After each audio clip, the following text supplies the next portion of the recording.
ദൈവസ്നേഹം വർണ്ണിച്ചിടാൻ വാക്കുകൾ പോരാ, നന്ദി ചൊല്ലി തീർക്കുവാനീ ജീവിതം പോരാ.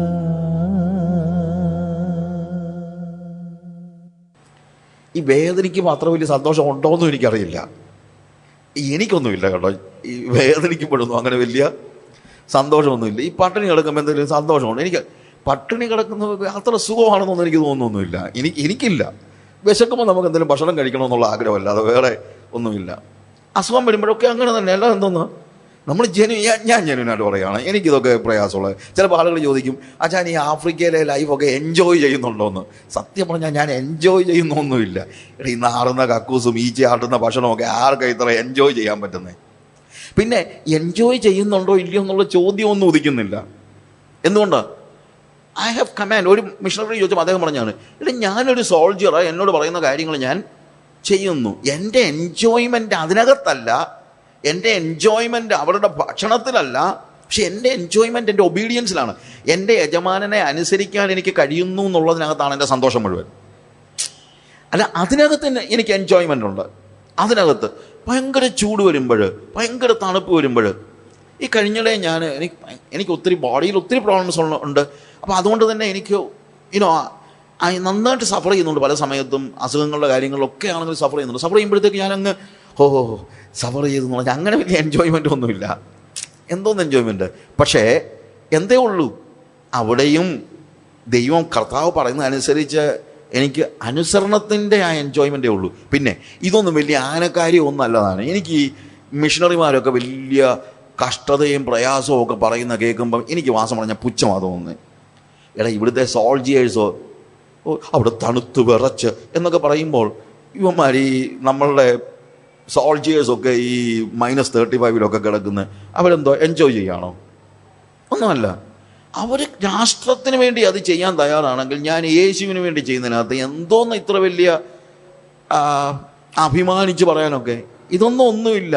ഞാൻ പറഞ്ഞല്ലോ, യേശുവിൻ്റെ അടുത്ത് കൊണ്ട് ചെന്ന് പറഞ്ഞു കഴിഞ്ഞാൽ പുള്ളി പറയും, മോനെ ഇതെല്ലാം ഞാൻ അറിഞ്ഞിട്ടുള്ളതാണ്, ഞാൻ അനുഭവിച്ചിട്ടുള്ളത്. കർത്താവിൻ്റെ ഒരു വലിയൊരു കർത്താവിനോട് എന്ന് പറഞ്ഞു കഴിഞ്ഞാൽ ഇതൊന്നും അത്ര വലിയ ആനക്കാര്യമൊന്നുമല്ല. അതുകൊണ്ട് ഈ മിഷണറിമാർ ഈ സ്റ്റോറീസ് പറയുമ്പോൾ വേറെ വല്ലവരും അവരൊക്കെ അപ്രീഷിയേറ്റ് ചെയ്യുന്നതിനകത്ത് എനിക്ക് വിരോധമൊന്നുമില്ല. പക്ഷേ ഈ മിഷണറിമാർ വന്നിട്ട്, ബ്രദറെ ഞങ്ങളവിടെ പശുത്തൊഴുത്തിൻ്റെ മുന്നിലൂടെയാണ് ഞങ്ങൾ വീട്ടിലേക്ക് കയറുന്നത്. ഒരു ബ്രോഷറിനകത്ത് എഴുതിയിരുന്നതാണ്, ഞങ്ങളവിടെ താമസിക്കുന്ന വീട്ടിൽ പശുത്തൊഴുത്തിൽ കൂടെ വേണം ഞങ്ങൾ താമസിക്കുന്ന വാടക വീട്ടിലെ കയറി പോകാൻ. അവിടുത്തെ എല്ലാ വീട്ടിലും അങ്ങനെയാണ്. ഈ ഇവരുടെ വീടിൻ്റെ മാത്രം കാര്യമൊന്നുമല്ല, അത് അവിടുത്തെ അവരുടെ ഒരു ഐശ്വര്യമായിട്ടാണ് അവർ കണക്കാക്കുന്നത്. പശുവിൻ്റെ തൊഴുത്തുണ്ടെന്ന്. ഞാൻ ജനിച്ച വീടെന്ന് പറഞ്ഞു കഴിഞ്ഞാൽ 180 വർഷം പഴക്കമുള്ള വീട്ടിലാണ് ഞാൻ ജനിച്ചത്. 180 years പഴക്കമുള്ള വീട്ടിലാണ്. എൻ്റെ ഗ്രേറ്റ് ഗ്രാൻഡ് ഫാദറിൻ്റെ ഫാദർ പണിയിച്ച വീട്ടിലാണ് ഞാൻ ജനിച്ചത്. ഇപ്പോഴും അവിടെ താമസിക്കുന്നത്. ഇച്ചിരി ഓൾട്ടറേഷൻസ് ഒക്കെ വരുത്തിയിട്ടുണ്ടെങ്കിലും ഇപ്പോഴും അവിടെയാണ് ഞാൻ താമസിക്കുന്നത്. 180 years പഴക്കമുള്ള വീട്ടിലാണ്. ഞങ്ങളുടെ വീട്ടിലേക്ക് കയറി വരുന്നത്, ഓഫ് കോഴ്സ് റോഡിൻ്റെ സൈഡിൽ തന്നെ വരുന്നവർക്കെല്ലാം കാണാനായിട്ട് വലിയ തൊഴുത്ത് പണിതിട്ടുണ്ടായിരുന്നു. ഞാനത് ഇടിച്ചു കളഞ്ഞത്. അന്നത്തെ കാലത്ത് വലിയ തൊഴുത്തെന്ന് പറയുന്നത് ഏതാണ്ട് ഇവർ കാശുകാരാണെന്ന് കാണിക്കുന്ന അല്ലെങ്കിൽ പ്രൗഢിയാ. അന്ന് ആ കാലഘട്ടത്തിലെ വലിയ കാര്യമാണ്. അതും വലിയ കടഞ്ഞെടുത്ത തടിയും തൊഴുത്ത് പണിതിരിക്കുന്നതൊക്കെ വലിയ കടഞ്ഞ തടിയും കൊണ്ടൊക്കെ ആയിരുന്നു. എന്നുവെച്ചാൽ പ്രൗഢി കാണിക്കാൻ വേണ്ടി. അതെന്തോന്ന് ഇത്ര വലിയ ത്യാഗം? പശു കിടക്കുന്ന വഴി കൂടെ ഞങ്ങൾ അകത്തോട്ട് കയറുന്നത്. അതിനെന്താ ഇത്ര വലിയ കാര്യം? അവിടെ ചൂട് ബ്രദറെ സഹിക്കാൻ പറ്റുന്നില്ല. ഞാൻ 52 ഡിഗ്രി ചൂടിൽ താമസിച്ചിട്ടുണ്ട്. 52 ഡിഗ്രി ചൂടിൽ AC കൂളറും ഒന്നുമില്ലാതെ. AC-യോട് ഇപ്പം പിന്നെ എല്ലായിടത്തും ഇത് ഞാൻ പറഞ്ഞത് താമസിച്ചെന്ന് പറഞ്ഞു കഴിഞ്ഞാൽ മിഷൻ ഫീൽഡിലെ കാര്യം ഞാൻ പറയുന്നത്. മെഴുകുതിരി വാങ്ങിച്ച് വീട്ടിനകത്ത് ഇട്ടാൽ ഉരുകി പോകുമായിരുന്നു. കത്തിക്കൊന്നും വേണ്ട, മെഴുകുതിരി വാങ്ങിച്ച് നമ്മൾ വീട്ടിനകത്ത് ഇട്ടിരുന്നെങ്കിൽ അത് ഉരുകി പോകുമായിരുന്നു. അത്രയ്ക്കും ചൂടിനകത്ത് താമസിച്ചിട്ടുണ്ട്. അപ്പം മിഷണറിമാരൊക്കെ പറഞ്ഞപ്പോൾ ഞാൻ പറഞ്ഞു, എടാ ഈ ടൗണിൽ മലയാളികൾ ടയർ കട നടത്തുന്നുണ്ട്. നമ്മൾ രാവിലെ 8 മണിക്ക് മുമ്പ് എല്ലാ പരിപാടിയും കഴിഞ്ഞിട്ട് നേരെ വന്നിട്ട് അകത്ത് കയറി കിടക്കുകയാണ്. പിന്നെ വൈകുന്നേരം 4 മണിയായിട്ടേ പുറത്തിറങ്ങത്തുള്ളൂ. സൺസ്ട്രോക്ക് അടിക്കും, അതാണ് ഇതാണ്, അതുകൊണ്ട് സൂക്ഷിക്കണം എന്നൊക്കെ പറഞ്ഞുകൊണ്ട് ചൂടെന്ന് പറഞ്ഞുകൊണ്ട്. അപ്പോൾ ഞാൻ പറയുന്നത്, ഈ ടയർ കടക്കാരൻ എപ്പോഴെങ്കിലും അവൻ ഏതെങ്കിലും ഒരു സിക്കുകാരൻ്റെ വണ്ടി കേടാകണമെന്ന് പ്രാർത്ഥിച്ചോണ്ടല്ലോ, അതാണല്ലോ അവനുള്ള ടയർ പ്രാർത്ഥിച്ചുകൊണ്ട് അവൻ നടക്കുമ്പം ഉച്ചയ്ക്ക് 12 മണിക്ക് ഒരു ടയർ ഒരുത്തം വന്നിട്ട് വണ്ടിയുടെ ടയറൊന്ന് മാറ്റിത്തരാൻ പറഞ്ഞു കഴിഞ്ഞാൽ 4 മണി കഴിയിട്ട് നമ്മൾ പറയുമോ? ഇല്ലല്ലോ. അവന് 10,000 5,000 10,000 രൂപ കിട്ടാൻ വേണ്ടി ഈ നട്ടുച്ചയ്ക്ക് 52 ഡിഗ്രി ചൂടിന് പുറത്ത് നിന്ന് പണിയെടുക്കുമ്പോൾ സുവിശേഷകർ അവിടെ ചൂടാന്ന് പറഞ്ഞുകൊണ്ട് എന്തോ കൊടുക്കുക? അതിനെന്താ ഇത്ര ചൂടാണെങ്കിൽ? ചൂടാതിനല്ല, നമ്മളെന്തോ ഈ ത്യാഗം സഹിക്കുന്നു പറഞ്ഞുകൊണ്ട് നടക്കുന്നത്. എനിക്ക് വാസം പറഞ്ഞാൽ അങ്ങനെ ത്യാഗത്തിൻ്റെ കഥ പറയുന്നതിനകത്തൊന്നും ത്യാഗത്തിൻ്റെ അല്ലാതെ നല്ല കാര്യങ്ങളൊന്നും പറയത്തുമില്ലല്ലോ. കിട്ടിയ നല്ല കാര്യങ്ങളും സുഖങ്ങളും ഒന്നും ഒരിക്കലും പറയത്തില്ലല്ലോ. ഞാൻ ഈയിടെ ഒരു ഐലൻഡിൽ പോയപ്പം ശരിക്കും ഇച്ചിരി ട്രബിൾസമായിട്ട് കടലിനകത്തൂടെ എനിക്ക് ട്രാവൽ ചെയ്ത് ആഫ്രിക്കയിൽ പോകേണ്ടി വന്നു. മാഫിയ ഐലൻഡ്സ് പറഞ്ഞുണ്ട്. പേടിക്കൊന്നും വേണ്ട, മാഫിയ എന്നാണ് ഐലൻഡിൻ്റെ പേരാ കേട്ടോ. എന്നാൽ അവിടെ ഉള്ളവരൊന്നും മാഫിയ ഒന്നുമല്ല, അവർ പാവങ്ങളാ. ആ ഐലൻഡിൽ ഞാൻ പോയ കൂട്ടത്തിൽ എനിക്ക് ഒത്തിരി ട്രബിൾ അനുഭവിക്കും. കാര്യം കടലിലൂടെയാണ് പോയത്. കടലിലൂടെ പോയി കടലിൽ ചെന്ന് ഇറ്റ്സ് സംതിങ് ഒക്കെ പറഞ്ഞു. അപ്പം ഞാനിങ്ങനെ ജസ്റ്റ് എൻ്റെ ഫ്രണ്ട്സിന് ഒരു മെയിൽ ചെയ്തിട്ട് ഞാൻ പറഞ്ഞു, ഇത് ഞാൻ പറഞ്ഞെന്നും പറഞ്ഞുകൊണ്ട് നിങ്ങളാരും ചിന്തിക്കരുത്, എന്നും ഞാൻ കഷ്ടത്തിലാണെന്ന്. ഇങ്ങനെയൊക്കെ ഒരു കഷ്ടം വിവരിക്കാൻ തന്നെ കിട്ടുന്നത് വല്ലപ്പോഴേ ഉള്ളൂ. ഏതാ നമ്മൾ സുഖമായിട്ട് ഹോട്ടലിൽ താമസിക്കുമ്പോൾ ഇതൊന്നും പറയത്തില്ലല്ലോ. ഞാൻ അവിടെ നല്ല ഹോട്ടലിൽ താമസിച്ചുകൊണ്ടിരുന്നപ്പോൾ എന്ന് പറഞ്ഞുകൊണ്ടൊന്നും പറയത്തില്ലല്ലോ. നമ്മൾ എന്താ മാത്രമേ പറയത്തുള്ളൂ? കടലിൽ കൂടെ പോയപ്പം വെള്ളത്തിനകത്ത് വീഴാൻ തുടങ്ങിയ കാര്യവും വള്ളം വന്ന കാര്യവും കപ്പലേ കയറി കര കാണാതെ നടന്ന കാര്യമൊക്കെ ഞാൻ പറയത്തുള്ളൂ. എന്നാലല്ലേ അതിനൊരു സുഖമുള്ളൂ. അപ്പം വിവരിക്കാൻ ഇച്ചിരി കഷ്ടത കിട്ടുന്നത് തന്നെ വലിയൊരു ഭാഗ്യമാണ്. പക്ഷേ ഇതൊക്കെ ഞാൻ പറഞ്ഞതെന്ന് വെച്ച് കഴിഞ്ഞാൽ ഈ കഷ്ടതയൊക്കെ പറയുമ്പോൾ നമുക്ക് എന്താ ഉണ്ട്? ആ കഷ്ടതയിൽ അങ്ങ് നമ്മൾ എന്ത് ചെയ്യുന്നുണ്ട്? ഇതുകൊണ്ടുണ്ടാകുന്ന പൗലോസ് പറഞ്ഞ സന്തോഷമൊന്നുമല്ല, ഇത് രണ്ടുപേരും പറയാൻ പറ്റുന്നല്ലോ എന്നുള്ള സന്തോഷമാണ് നമുക്കുള്ളത്. അല്ലാതെ ഇതും നിത്യതയുമായിട്ട് ബന്ധപ്പെടുത്തിയുള്ള സന്തോഷമൊന്നും അല്ല. പലപ്പോഴും മിഷനറിമാർ ഇത് വിവരിക്കുമ്പോൾ പ്രത്യുത ഇത് 4 പേരോട് പറയാനൊരു സാഹചര്യം ഉണ്ടായി. ഇതൊക്കെ എന്തോന്ന് പരിപാടി? എല്ലാവരും ഇങ്ങനെയൊക്കെ ജീവിക്കുന്നുണ്ടെന്ന് നിങ്ങൾ മനസ്സിലാക്കണം. ഞാൻ 8 മണിക്കൂർ കടലിൽ കിടന്നിട്ട് കടലിലൂടെ പോയിട്ട്, ഈ പത്തേമാരി പോലുള്ള ബോട്ടല്ല, വലിയ പത്തേമാരി പോലുള്ള ഒരു സാധനമാണ്. അതിനകത്തൊക്കെ ഞാൻ വലിയ കപ്പലിൽ ഒത്തിരി യാത്ര ചെയ്തിട്ടുണ്ട്. ഞാൻ ഡൂലോസിലുണ്ടായിരുന്നു. ഞാൻ അല്ലാതെയും ഷിപ്പിനകത്ത് പലപ്പോഴും ട്രാവൽ ചെയ്തിട്ടുണ്ട്. അതൊക്കെ വലിയ വലിയ കപ്പലിൽ നമ്മൾ എയർ കണ്ടീഷൻ റൂമിലൊക്കെ പോയിക്കൊണ്ടിരിക്കുന്നത്. ഇത് അങ്ങനത്തെ അല്ല. പത്തേമാരി പോലുള്ള ഇതൊക്കെ കയറി 8 മണിക്കൂർ കടലിനകത്തൂടെ പോയി എതിലേക്കൂടെ പോകുന്ന ഒരു വിളിയില്ലാതെ ഭയങ്കര കടൽക്ഷോഭവും ഛർദ്ദിച്ച് നാശമായി. ഞാൻ അവിടെ ചെന്ന് അവരുടെ ഒരു പാസ്റ്ററുണ്ട്, ആ പാസ്റ്ററോട് ഞാൻ വലിയ കാര്യമായിട്ടൊന്നും പറഞ്ഞില്ല. അപ്പോൾ 8 മണിക്കൂർ അവിടെ കടലിൽ കൂടെ വന്ന കാര്യം ഞാൻ പറയാൻ തുടങ്ങിയപ്പോൾ പുള്ളി എന്നോട് പറഞ്ഞു, ബ്രദറെ, ഞാൻ 21 വർഷമായി മുമ്പാണ് ഇവിടെ വരുന്നത്. അന്ന് ഈ മോട്ടറൊന്നുമില്ല, പായ്ക്കപ്പല. 7 ദിവസം ഞാൻ കടലിൽ കിടന്നിട്ടുണ്ടെന്ന്. ഞാൻ 8 മണിക്കൂറിൻ്റെ ചരിത്രവും പറഞ്ഞുകൊണ്ട് അങ്ങോട്ട് പുള്ളി പറയുക, ഞാൻ വന്നപ്പോൾ 7 ദിവസം കിടന്നിട്ടുണ്ടെന്ന്. എപ്പോഴെവിടെ ചെല്ലുമെന്ന് അറിയാൻ വയ്യ. അത് കാര്യം കാറ്റനുസരിച്ചേ പോകാൻ പറ്റുള്ളൂ. അന്നത്തെ പ്രശ്നം. ഇന്നിപ്പോൾ ഒരു മോട്ടറുണ്ട്. ആ കപ്പൽ തന്നെയാ, പക്ഷെ അതിന് ഒരു മോട്ടർ പിടിപ്പിച്ചിട്ടുണ്ട്, അത്രയേ ഉള്ളൂ. പണ്ടത്തെ കപ്പൽ തന്നെയാ. ഞാൻ പറഞ്ഞത്, നമ്മൾ ഈ കഷ്ടതയുടെ ചരിത്രമൊക്കെ പറയുമ്പോൾ കഷ്ടപ്പെട്ടു എന്നുള്ളതിനകത്ത് നമുക്കൊരു സന്തോഷമുണ്ട്. പക്ഷേ യേശു കാൽവറി ക്രൂശിൽ മരിച്ചത് കാൽവറി ക്രൂശിൽ മരിക്കുമ്പോഴുള്ള ഒരു സന്തോഷത്തിന് വേണ്ടി അല്ല. അവൻ്റെ മരണം സ്പെസിഫിക് ആയിട്ടൊരു റിസൾട്ട് നോക്കിക്കൊണ്ടായിരുന്നു. എന്താണ് റിസൾട്ട്? ഞാൻ ഈ മരണം ഏറ്റെടുക്കുമ്പോൾ ലോകത്തിൽ ആദാം മുതൽ യേശു വരെയും, യേശു മുതൽ അവൻ്റെ 2ാമത്തെ വരെയുള്ള എല്ലാ മനുഷ്യരുടെയും, every people of every ages, everywhere, they are going to be saved. Result oriented ആയിട്ടാണ് അവൻ്റെ മരണം എന്ന് പറയുന്നത്. അത് നമുക്ക് വേണ്ടി. യേശു എല്ലായ്പ്പോഴും മറ്റുള്ളവർക്ക് വേണ്ടി ജീവിച്ചു. അവൻ ഒരിക്കലും അവന് വേണ്ടി ഒരു അത്ഭുതം പ്രവർത്തിച്ച് നമ്മൾ കാണുന്നില്ല. അവൻ എല്ലായ്പ്പോഴും മറ്റുള്ളവർക്ക് വേണ്ടി ജീവിച്ചു. എന്നാൽ അതേപോലെ തന്നെ അവൻ മരിക്കുമ്പോഴും അവൻ മറ്റുള്ളവർക്ക് വേണ്ടി മരിച്ചു എന്നുള്ളതാണ്. അതാണ് അവൻ്റെ ത്യാഗത്തിൻ്റെ പ്രത്യേകത. അതാണ് നമുക്ക് മനസ്സിലാക്കാൻ കഴിയുന്നത്. അത് തന്നെയല്ല, റോമാലേഖനം 5-ാം അധ്യായം നമ്മൾ വായിക്കുമ്പോൾ ആ ത്യാഗം അവൻ നമുക്ക് വേണ്ടി ചെയ്തത് എപ്പോഴാണെന്ന് ചോദിച്ചാൽ, നമ്മൾ യേശുവേ എന്ന് വിളിച്ചുകൊണ്ടിരുന്നപ്പോഴൊന്നും അല്ല. എപ്പോഴാണ്? ക്രിസ്തുവോ നാം പാപികളായിരിക്കുമ്പോൾ തന്നെ നമുക്ക് വേണ്ടി മരിക്കയാൽ ദൈവത്തിന് നമ്മോടുള്ള സ്നേഹം വെളിപ്പെടുത്തിയിരിക്കുന്നു. നമ്മൾ പാപികളായിരിക്കുമ്പോൾ ക്രിസ്തു അഭക്തർക്ക് വേണ്ടി മരിച്ചു. ഭക്തിയുള്ളവർക്ക് വേണ്ടിയല്ല മരിച്ചത്. ആർക്ക് വേണ്ടി? അഭക്തർക്ക് വേണ്ടി മരിച്ചു. അവിടെ പറയുന്നു നീതിമാന് വേണ്ടി മരിക്കുന്നത് ദുർലഭം. ആരെങ്കിലും നീതിമാന് വേണ്ടി മരിക്കുന്നത് ദുർലഭം. ഗുണവാന് വേണ്ടി ഒരു പക്ഷേ ആരെങ്കിലും മരിച്ചേക്കാം. എന്നാൽ ക്രിസ്തുവോ നാം പാപികളായിരിക്കുമ്പോൾ തന്നെ നമുക്ക് വേണ്ടി മരിച്ചു. 3 ഗ്രൂപ്പിനെ അവിടെ പരിചയപ്പെടുത്തുന്നത്. ഒന്ന്, നീതിമാനായ വ്യക്തി. നീതിമാന് വേണ്ടി തന്നെ മരിക്കുന്നത് ദുർലഭം. അതൊരു ഫാക്റ്റാണ്. ഇവൻ നമ്മൾ വഴിയിലൂടെ നടന്നു പോകുന്ന കൂട്ടത്തിൽ നമുക്കറിയാവുന്ന ഒരാളെ കുറച്ച് ആൾക്കാർ കൂടി തല്ലിക്കൊല്ലാൻ പോകാമെന്ന് വെച്ചു. നമുക്കറിയാം ഇവൻ തെറ്റൊന്നും ചെയ്തില്ല, എന്നാൽ ഇവൻ കള്ളനാണെന്ന് പറഞ്ഞ് എല്ലാവരും അവനെ തല്ലിക്കൊല്ലാൻ തുടങ്ങുകയാണ്. ഭയങ്കര ഒരു മോബാണ്, വലിയ ക്രൗഡാണ്. എത്ര പേര് ചെന്നിട്ട് പറയും, നിങ്ങൾക്കറിയാം ഇവൻ നീതിമാനായ ഒരു വ്യക്തിയാ, അവനെ കൊല്ലല്ല്, എന്നെ കൊല്ല് എന്ന് പറഞ്ഞുകൊണ്ട് എത്ര പേര് ചെല്ലും? നിങ്ങളെ ആരുമല്ല, ആരെങ്കിലും ചെല്ലാൻ പോകുന്നു. അവൻ നീതിമാനായ ഒരു വ്യക്തിയാണ്. നമ്മൾ വായിച്ചു പോകുമ്പോൾ ആ അർത്ഥം നമുക്ക് മനസ്സിലാകത്തില്ല. ഇവിടെ പോൾ പറയുന്ന അതാണ്, നീതിമാന് വേണ്ടി ഒരാൾ മരിക്കുന്നത് ദുർലഭം. ഒരുത്തൻ നീതിമാനാണെന്നുള്ള ഒറ്റ കാരണത്താലൊന്നും അയാൾക്ക് വേണ്ടി മരിക്കാനൊന്നും ആരും തയ്യാറാകത്തില്ല. ഗുണവാന് വേണ്ടി ഒരു പക്ഷേ ആരെങ്കിലും മരിച്ചേക്കാം. ഗുണവാനെന്ന് പറയുന്നത് those who are doing good for me. ചിലപ്പോൾ അത് സംഭവിച്ചേക്കാം. ഞാനതിനൊരു ഉദാഹരണം എൻ്റെ പഴയ മെസ്സേജസിലൊക്കെ പറഞ്ഞിട്ടുണ്ട്. പഞ്ചാബിൽ, നിങ്ങൾക്കറിയാമല്ലോ, പഞ്ചാബിലെ ഖലിസ്ഥാൻ വാദമുണ്ടായിരുന്ന സമയത്ത് ഞാൻ ആ സമയത്തോടെ പോയിട്ടുണ്ട്. നമുക്കിവിടെ നിന്ന് ഇതെല്ലാം കാണുമ്പോഴൊക്കെ ഒരു പക്ഷേ അവർക്കതൊരു നോർമൽ കാര്യം പോലെ എപ്പോഴും പോകുന്ന വഴിക്ക് എപ്പോൾ വേണമെങ്കിലും ടെററിസ്റ്റുകൾ വന്നിട്ട് വണ്ടികൾ തടഞ്ഞു നിർത്തുന്നു, അകത്ത് കയറുന്നു, വെടിവെക്കുന്നു. ഇതിനെക്കുറിച്ച് ഒരു വ്യക്തി, ഇതിനകത്ത് രക്ഷപ്പെട്ട ഒരു വ്യക്തി പറഞ്ഞ ഒരു സാക്ഷ്യമാണ്.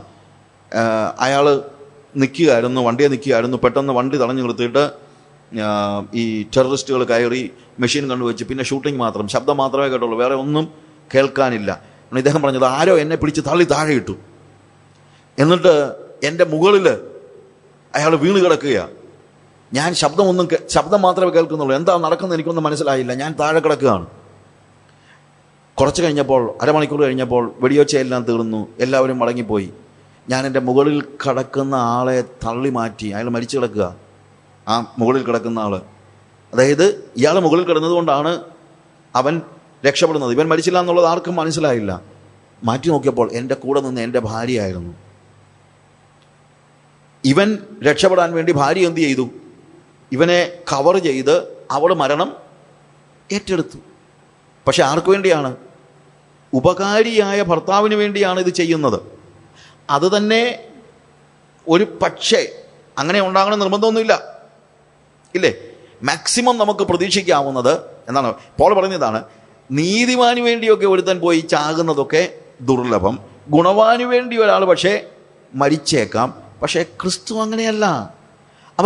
നമ്മൾ പാപികളായിരുന്നപ്പോൾ, അവിടെ എഴുതിയിരിക്കുന്ന വാക്ക്, ശത്രുക്കളായിരിക്കുമ്പോൾ അവൻ്റെ രക്തം മുഖേന നമുക്ക് നീതീകരണം സംഭവിച്ചുവെങ്കിൽ, നമ്മൾ ശത്രുക്കളായിരുന്നപ്പോൾ, അതാണ് യേശുവിൻ്റെ ത്യാഗത്തിൻ്റെ മഹിമയായിട്ട് നമ്മൾ കാണുന്നത്.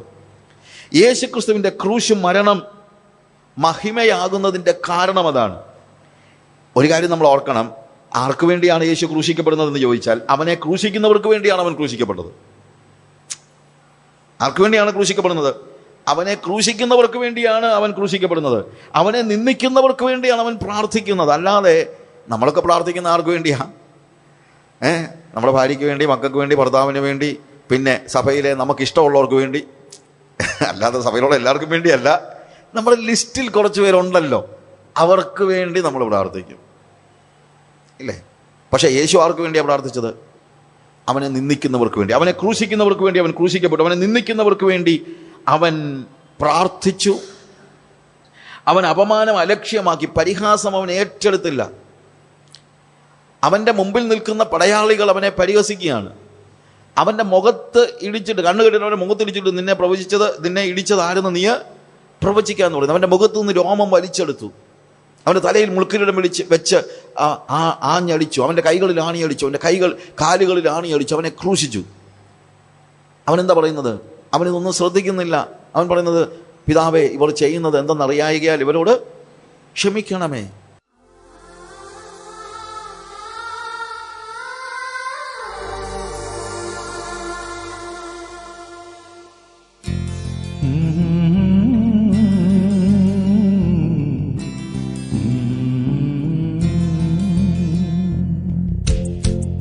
ദൈവസ്നേഹം വർണ്ണിച്ചിടാൻ വാക്കുകൾ പോരാ, നന്ദി ചൊല്ലി തീർക്കുവാനീ ജീവിതം പോരാ. കഷ്ടപ്പാടിൻ കാലങ്ങളിൽ രക്ഷിക്കുന്ന സ്നേഹമോർത്താൽ എത്ര സ്തുതിച്ചാലും മതി വരുമോ? ദൈവസ്നേഹം വർണ്ണിച്ചിടാൻ വാക്കുകൾ പോരാ, നന്ദി ചൊല്ലി തീർക്കുവാനീ ജീവിതം പോരാ.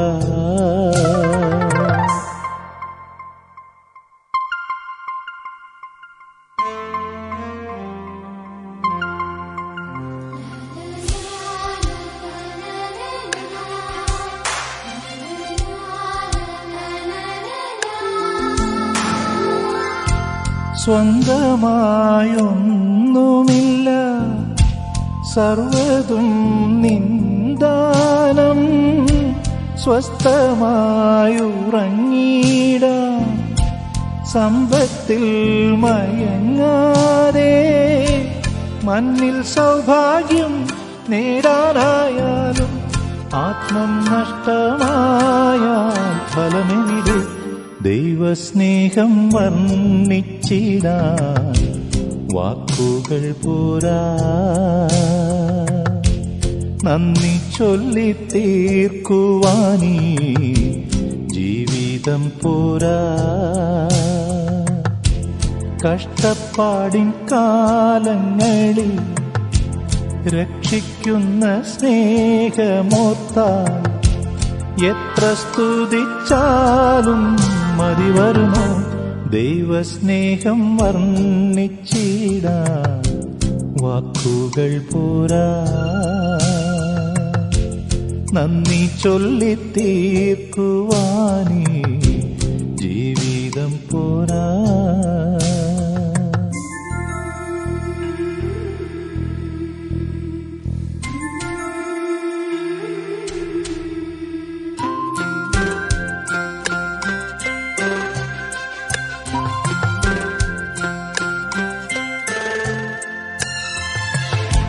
സ്വപ്നങ്ങൾ പൊലിഞ്ഞാലും ദുഃഖത്താൽ വലഞ്ഞാലും, മിത്തങ്ങൾ അകന്നാലും ശത്രുക്കൾ നിരന്നാലും, രക്ഷാകവചം നീ മാറാതെന്നാളും അങ്ങിൻ മുമ്പേ പോയാൽ ഭയമെവിടെ? ദൈവസ്നേഹം വർണ്ണിച്ചിടാൻ വാക്കുകൾ പോരാ, നന്ദി ചൊല്ലി തീർക്കുവാനീ ജീവിതം പോരാ.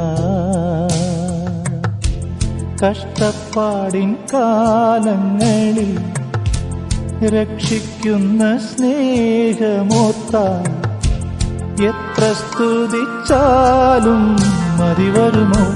ദൈവസ്നേഹം വർണ്ണിച്ചിടാൻ വാക്കുകൾ പോരാ, നന്ദി ചൊല്ലി തീർക്കുവാനീ